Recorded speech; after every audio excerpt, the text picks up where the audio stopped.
دم باش تماشاوان هجا هفبینا ارکی یا وی هفتی سیفان خلیج ورا پیشکش دکم بجارمه ایروژی او هلالینا صفتا اندامتی لسر سه پارتین دنوا انا کسیدش بو وی بجاریجی ممیوانداریا ماموسته نواف رشید اندام سرکردایتیا پارتیا اکتیا کرد لسوری هروها نونری وی پارتی جدا و انا کسیده لهرما کردستانی ماموسته بخیر هاتی خیر دار بیس باس جبوتا و سلاورز جبوتا مشابانت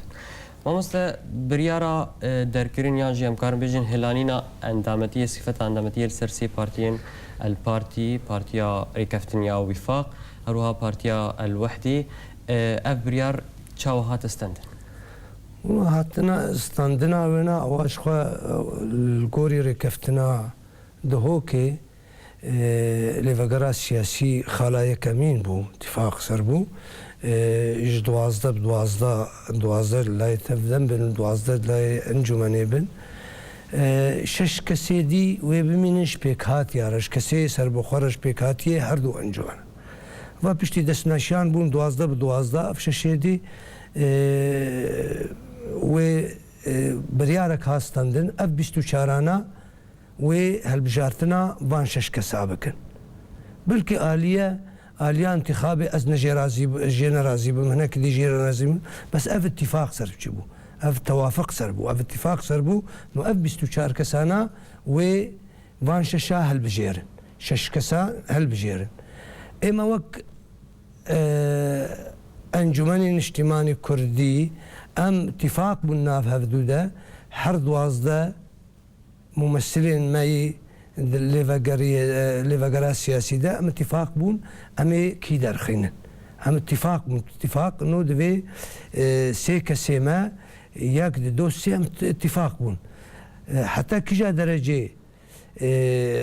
راست حلاك ديمقراسية أبايا دميني تشتك جدا أف دميني اتفاق يره وقتا أف اتفاق شبو مخابن هات خياني كرن فان سي براندران أف جيجرك بارتيكي ودو سكرتيرا هات خياني كرنج لاي لجنة تحقيقي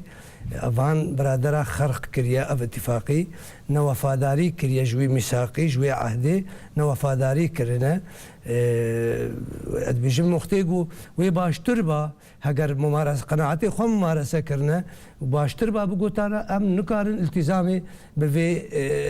ركفتنا وبكن في اتفاق وربكن اما امي ازاد بن امي سربخبن ويش اخي باشتربا وانها كسين كاري باج تو اجراء بس وقتي از قبول دكم وك شخصك اتفاقك واز ميثاقك التوقيع دكم از عهدك سرخ قبول دكم قالك اسرب حتى سري نا التزام اوان بو شكلك اشكالنا وفاداريه وش برفيه كيجي لجناك تحقيقي تشبو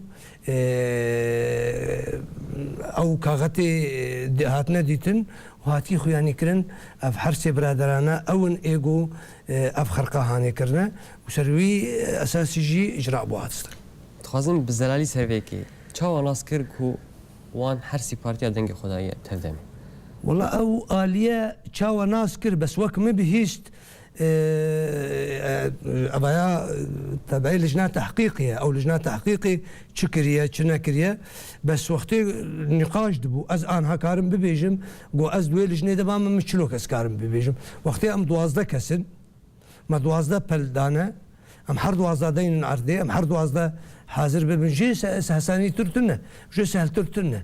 وجي خوش ترجي ترنا وقل كي زلاله وهذا أم ببيجن حركس كراجي بلاخوة ايجو بميني خرخ كريا ايجو ندا ايفان ايجو ام سروان اتفاق بنا وخياني ببي ادبجم اليك جوان الياتا شكلك شيوك جوان شيو بي كاركي واني بو ما ابيجو تخويل بو بلجنات حقيقي هلبت ضمير اخوان هذه كسي وناي كسي ظلمناك وقت قبول كريا بي حكم وفان برادر يجي قبول كريا جو بيتك بلجنات حقيقي ده قالك انجامي تحقيقي يجي سرخ قبول بكن او هاتنا خوياني كرنده ولا تشتكي دي تنا يعني ادبجم افا فعلا قول بافان برادرها نتجي خدايا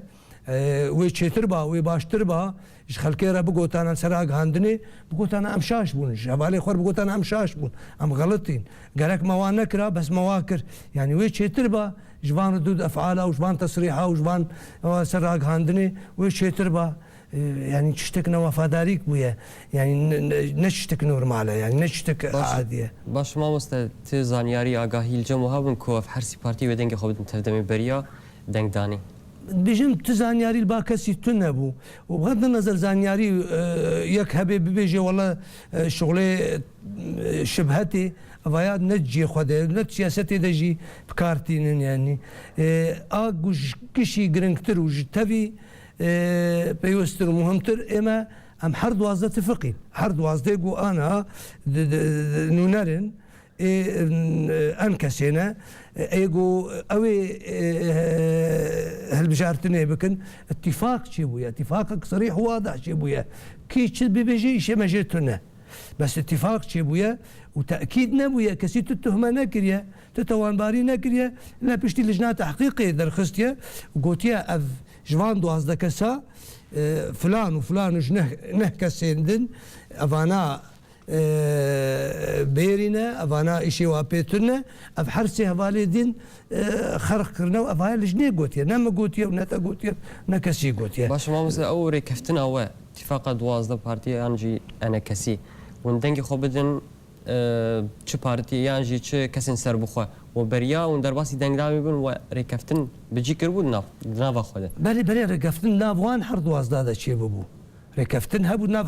حرد وازدا بلكي نباش وحتاني جا يعني اجبو ام هنكي بزلالي بهتر ببيجن بغض النظر تشاوا بي يعني حتى بحسبو جو هنا كان ويوان حاضر بكن نظام تشاوا اتفاقي تشيبو هنا كاجبا مع اعتراض كرما جو خلكي بفي شكل هاني نكن خلكي ترش خو كاندي كريا وهاتيه وهيفيا اتفاق تشيبو اي ماجي اتفاق كربون وبرادرين تفدمجي اتفاق كربون والا كانت شو تفسيرها وقت برادر بريز محمد موسى وبريز جمال الشيخ باقي ايجو هاتن ريكفتن بكار اني ريكفتن اذا بون مستقل باوان وبون كاندي وكتنا هالبجارتني ودركتن يعني فهي اتفاق بو الباواج اتفاق بو البامج اتفاق بو اما ام زلالي بيجن ما اتفاقي كر ما اتفاقي كر ما هناك بيكاتيه خدانا بيش بيكاتيه ما ايجود ناف انجمني مدى مدانا بيش ما خست اوبن اجبر حتاني افجي يعني مسلاك دن هي تمامي خو ليفاجر برياري وي سبي توافقي بن نب حالات ديمقراطيه بينجي السريكي نوانيه رغم يولوجي بس امام بيجن انها ام بن او بن نتائجها انجامها ناقو هري بس برمهم وبر ام سرت سكنن وخلكيما وملتيما وهكسيما سرت سكنن انه اف نوفاداريا هاني نوفاداريا اللي فا برادرات شيبويا نمو وان توان باركريا لجناكي وان توان كوميتاكي وان توان باركريا وهلبت اوانا او برسيارن برده واز دخوازم جي راگهاندن دروجتي ده عين وان ببيني اوان خدي وان افيد فيد كاسر شو اساسي كرنه شو آلية بشي وي درخصنا افكسانات وان بارن باش ما مثلا ليدوانين سكرتيري البارتي نصر الدين ابراهيم ونشاوا ليدواني يدخلين اشتر تشتي او تصريحاتي والله تصريحاتي از ريزامج كاك بريز نصر الدين بس ادبشم اورد فعلاوي ان الجوري مقامي ويبو الجوري ديروكا ويا سياسي بو قال لك بارتي جي نافانا كسيت توان بار كرم بفي بلي يعني او توان بار يا هاني نقل كلايقي ويبو خلكي قوي ناس دكن وديروكا كويا دريج ذا سياسته ذا تمنك خوي باش سياسته ذا بورانديا وكسك بويرة فعلها هاني نقل كي تجي خدبو ونجي رازي بونا خلكي تباي واجي نابينم لايقي ويبو نلايقي ويبو خوزي ولو نكرا وكاربي دي ساني جارك دي لفقرك الخوابك وصر اعتذارك يجيبك وبهتر جويرة باش بيجبو ويجبو شخصي وكساتك جيرز واحترامي البامن بغض النظر تشتيقو انا هابونا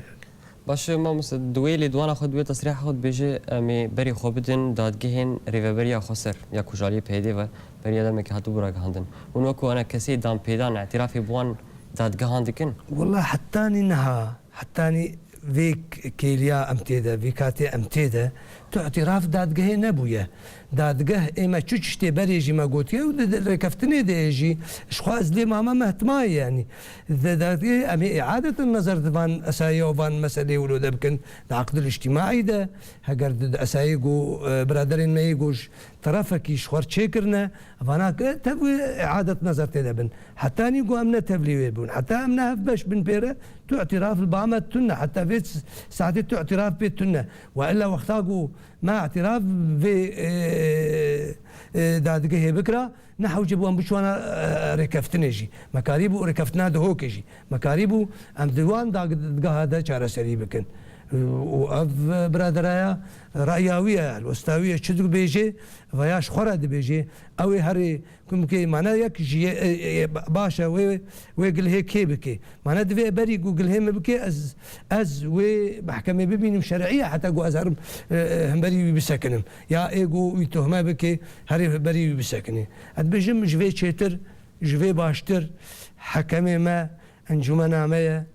وايويجي او شخور اللجناكي بارتيا خودها تشيكي ويتشيتر بي او شخور بيجي ازي اعاده النظر اللجنه ده بكم لجناك دي تشيكم بلكي هناك جماعه وهداري بكن بس موضوعي ويرو روج بيجي دادقه او دادقها هنا مت نقفتو جو بالسركريه انما ليكون سركريه انما دانستاندن كريا يا ابيات بيجمو نجي خذ بي باش ما مستنابين وين تندن جالي وان بدرخصنا في برياري ونعشكن بالي فان حرسي بارتيان ده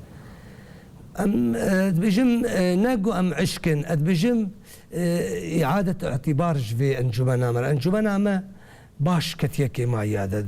افصالك ودمه تشيبو صرصالك ودمه تشيبو كونغري وي سيامين تشينابويا هناك ام متهم بون تمي انه هون بطيء هون كارناكن هون نظام شناكن لا شكي مريه بفي وذا بيجم ابايا هاجر بتشوا سري نرينا مدى افتلقة الرحمه بعربي بيجن تا وقتيقو اف عشكايا هاني النبوبه ما انجمنا خو خراد كر انجمن خراد بو جبرج في قلنا بارتر خرابتر نما تشيد بينا وفاداريك دهندري انجمنا تدا براي ترى ايغو توينا بدستكي هوند بينن بهفدوره قالك تشتا هون بهفره متفق جبو چاره شريكي كردستان روج آواره وتيلو روج لي ببوريد فينا وفاداريه ده ووضعي انجمني قال كي خراب با هاد بيجم باشتر بو شيتر بو وكرك برادري جو غلطي نجي بريز لي بنارن وبتقدير لي بنارن تشتكي قال كي باشا اغو مجي واجي تميو دايما تقو چماني ام نكارن بريارا بستين چماني ام نكارن السر تشتي خو بسكنن ابايا تشتكي باش بو وجيرا زيبونا خلقي ما يجي ملتي ما يجي وقالك نعمتين خلقي مراد بيجي ابايا تشتكي قال كي باش بو هناك إعادة اعتبار أنجمنا مرة دفيبو يعني. باش ما مستزيفي برسي شتبكم لي بشتينا بري أمي وجرن جبو برزواوي ما مست هجر فان كسان ليبورين اعتذار أخو خست وني وكو أن كسي تشاول وان لفي ليبورين بنارن بشتي نابرك كرد أمي جارك دن وجرن تماشان هجا نابرك كرد جارك دن لو وجرن.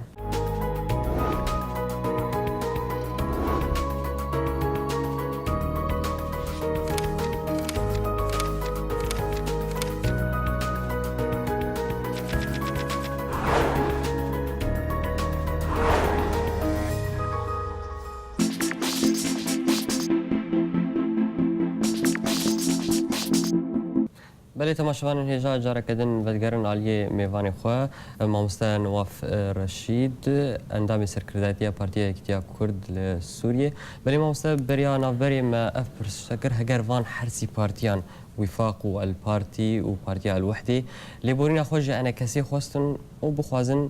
بقرن جارك دن نافا أنا كسي وني تشاوبك سباس والله من جبو أز خواناكم وصيل سركسي از ناخد یه بریاری و قراری ما بس اد بیجم اوان برادران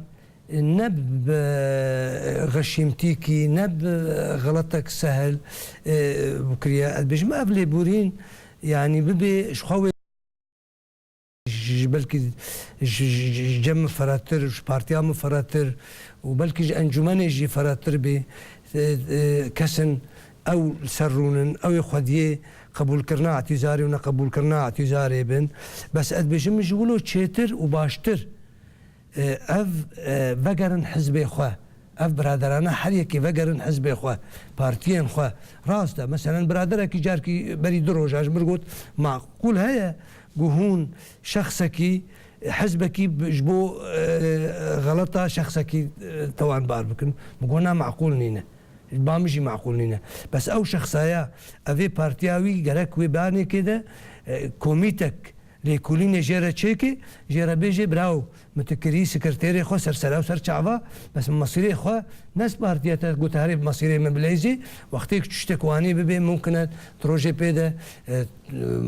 إعادة نظر قرارات نبي تشتكي ببي وحتى اني بهبونا ويا بتنبونا وان او بخجي جوان تخوسن ايروروش تشتكي بكن يعني امام خوازن او ناف خدجي تشتكي بكن ابرادرانا بخوش تشتكي بكن بدنا باردود افعاله ببيجن ما اعتباراتي ما يقدر دوسي هم غلطين ام شاشبون حتى انا اشتك نبويا حتى انا اتهام تشيد بي تهمه تشيد بي فلان كس خد يوي فلان كس نظام تشكريا وايدي نظام تشكريا افا انا تشتكي راسته لجناك هي او لجنه درخستيا او لجنه ضميري خدي من غيري من بقى مناك نبقى بريز احمد سليمان كنا بريز سعود الملت كنا اسماعيل حميد كنا بقى كسيدك بجم قرك ام بفي بكن هنكي بعقلانيات ام تعامل بكن نبرد افعال تعامل ببي ويبقى اشتر بي والله اذا انا بيجم والله اعتذاري بكن ويجي اعتذاري سهل ترتنا وجهه ثاني ترتنا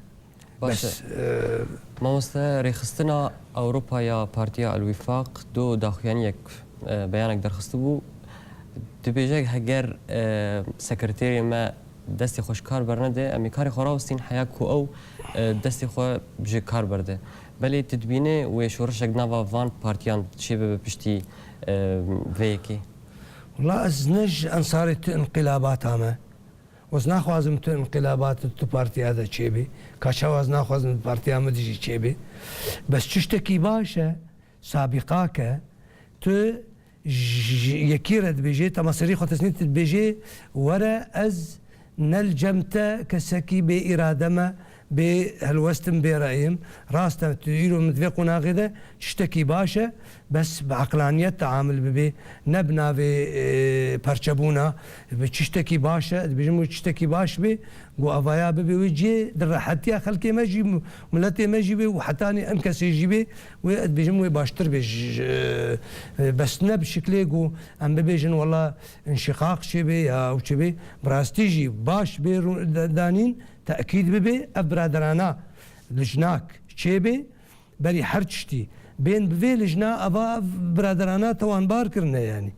نقوه داري المبكن بين وان ببينن او كوبيتك جوام خوشي بي بكاسر شو اساسي وقت برساتج مكر وسر شو اساسي اف برادرانات وان بار كرنا اثباتات وثائق جمع شيبن وجماع كيواني طبيعي بحق كيواني طبيعي بي في برادري بينن ولكلين بيرا بكون جير بيجن بيتو غلطي تحقي مدى وتتحقي ان كسيد انجماني دجي غلطي ام فيناشتر قبولناك باش ما مست باندورا فيغافي در کرنا حرسی پارتیان لسر پاشاروجا انا کسی انجمنی وچاو بيجم شخوا هلبت خساره يعني بس بيجم وي او تاثير امازون تنبي وي تاثير بهتر ايجابي به اجبر جرايه كمين سر مال براجي والحمد ريجي تاكيد بوياش خلكي ما انه افايا غافك بيروزا غافك باشا بيجم مادام خلكي ما احساسي خلكي مشاعري خلكي دبيني قافك بيروزا تكاريب وتمحاسبه برادرك خو هف بشكي خلكي لك اخو تكاريب وحسبه يبكي ترازيبونا وينا قرات سر مثلا مبدا بجموي باندوراوي باشتر بي يعني وي نزر هربي وي باشتر بي وي تشيتر بي باش اللي دوانين تفدمي كارم بيجن اللي دوانين آلدار خلیل لسر وی اکید بیجن دبیجه کو دوی رجایا أنا كسيد ناوى لفكرة سياسي ده كيم ببه وين شهود بين بيكي والله من رزام جبان برادرانه برادرانه بجم اف تايبت منديكه ركفتن چبويه اتفاق چبويه توافق چبويه برپرسیاریا انجمنه کسی خو دست نشان بکی کسی خو دست نشان بکی یا توانبار بکی آوینایه وش برفيه كي جي بجمو خو بغلطينن وقتي تشتكي خو هالوستك خو فرض بكن لسر انجمني ابا لسر انجمني افري كفتنا وبجي هي خلق بندي وين درنگويا وين هنكي تشتكنا باش با خلقي وبو يرو روش هنكي دل خوشيل با خلقي تشبويا خود غلطين ياك دوا يعني حتى تصريحات فان برادراجي نوك هافن يعني برز احمد عبد السلام احمد مديد قوت افايات هيبت منديك انجمنيه يشي ما جيتنا ام هيفيد كن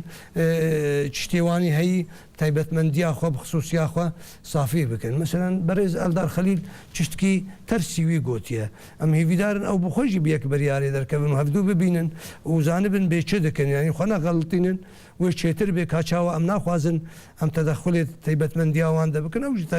تدخلت تايبت منديا انجمني دنك واش وكاسين كوشون اوان حرسي بارتيان بقرن ودست نشان كرنا بله دست نشان بونا نافي جو دنجي دوفان ايجو دنجي وان اولويات دنجن كسي جوان بهتر دنجنان ند هالبجارتني ده كسكش كوبانيه نافي عنتر نعسانه خليل هسام قامشلويه فؤاد قام ديركيه نوناري جوانا باش كونغري و ي سيان ي سيمين انا كسي نزيك ويلدار كفه ونيتشاوا الفان حرسي بارتيان بنار او تشاوا بنرن بجم انها نظام داخليه انجمني از نزانم حتى چرنگيوي تشاوا بكي انها ايرو روش وغور بريارا انها اف برادرانا نا اندامي انجمننا وانجمن كونغري خالدارخي نبونا اوان وش اخي او ممكن هي يعني هندري كونغردا ووضع وان نقاش ببي تكبد ديالوج كده ببي وش اخي بريارا كونغرنا بريارا امنا وزنزان وش بريار بيستاندن غارتن قدي شي بشي وقت دي بشكل كدي كنا وش اخي وبريارا كونغر بي بريارا